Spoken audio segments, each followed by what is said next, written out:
నేను చూస్తున్నాను. మూలా నక్షత్రం అని చెప్పారు. మూలా నక్షత్రం ధనస్సు రాశి. పెళ్ళై ఎన్ని సంవత్సరాలు ఆయి తల్లి ఈమెకు? ఇప్పుడు ఈ ఆగస్టు వస్తే 5 వెళ్ళి 6 పడతాయండి. ఓకే, అంటే మ్యారేజ్ కూడా లేట్గా చేశారు కదా మీరు? మ్యారేజ్ కూడా కొంచెం లేట్గానే చేశారు అనుకుంటా. అంటే 26 సంవత్సరం చేసినాను. 26. ఇప్పుడు అమ్మాయికి ఎంత ఏజు? ఇప్పుడు మొన్న ఏప్రిల్ 28కి 31 వచ్చింది. 31 వచ్చింది. ఓకే తల్లి, మూలా నక్షత్రం. అమ్మాయి జన్మించింది. అది సోమవారం మా అమ్మాయి పుట్టింది. అమ్మాయి సోమవారం పుట్టింది. రైట్ తల్లి, రైట్ అమ్మ.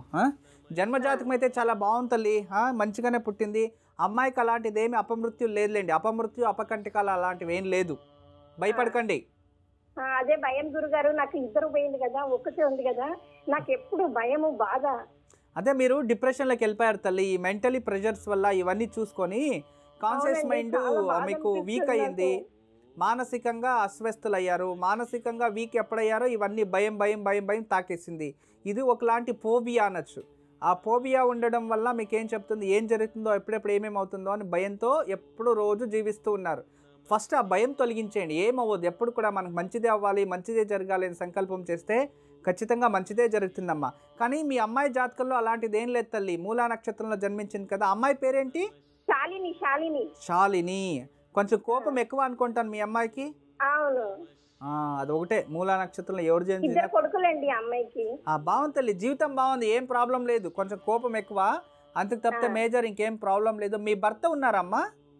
ఉన్నారండి. ఏం పని చేస్తారు తల్లి? గవర్నమెంట్ జాబ్ అండి. రైట్ తల్లి. మీ భర్త చేతిలో మీరు ఏం చేయాలంటే, ఎక్కడైనా నదీ తీరంలోనో ఎక్కడైనా సముద్ర తీరంలో ఎక్కడైనా మోక్షనారాయణ బలి చేయించండి. ఎందుకంటే వయసుకు వచ్చిన కొడుకు కదా, 25 సంవత్సరాల్లో చనిపోయాడంటే అతనికి మోక్షనారాయణ బలి చేయాలి. అంటే మోక్షం ఇవ్వాలి అతనికి. ఆ మోక్షం అనేది ఇస్తే మళ్ళీ మీకు శుభం జరుగుతుంది, అతనికి ముందు జన్మ అనేది ఉంటుంది తల్లి. అదొక చేపించేయండి, వేరే ఇంకేం వద్దు. అమ్మాయి జాతకం బాగుంది, కానీ 7.5 జరుగుతూ ఉంది ప్రజెంట్. కొంచెం ఇంకొక 5 సంవత్సరాల దాకా కొంచెం జాగ్రత్తగా ఉంటే అమ్మాయి జీవితం బాగానే ఉంటుంది. అమ్మాయికి అపమృత్యు అపకంటికలు అలాంటివి ఏం లేదు. కొంచెం యూట్రస్ ప్రాబ్లం వస్తుంది, గర్భకోశం రిలేటెడ్ ప్రాబ్లం వచ్చి అమ్మాయికి ఆపరేషన్ దాకా వెళ్తుంది. కొంచెం బ్యాక్ పెయిన్ వస్తుంది, థైరాయిడ్ ప్రాబ్లం వస్తుంది, సైనోస్ ప్రాబ్లంలో హెడేక్ వస్తుంది. ఇంతకు తప్పితే అపమృత్యు అపకంటికాలు అలాంటివి ఏం లేదు, భయపడకండి. అమ్మాయిని ప్రతి గురువారం శనివారం ఈ 2 రోజులు కూడా రావి చెట్టుని ఒక 16 ప్రదక్షిణలు వేసి నువ్వుల నూనెతో 2 దీపాలు పెట్టమని చెప్పండి. రోజు ఇంట్లో ఉదయం లేస్తేనే వెంకటేశ్వర వజ్రకవచం చదువుకుంటూ ఉండమని చెప్పండి. చాలా శుభం జరుగుతుందమ్మా. ఎప్పుడు మా ఆశీస్సులు ఉంటుంది తల్లి. నమస్తే.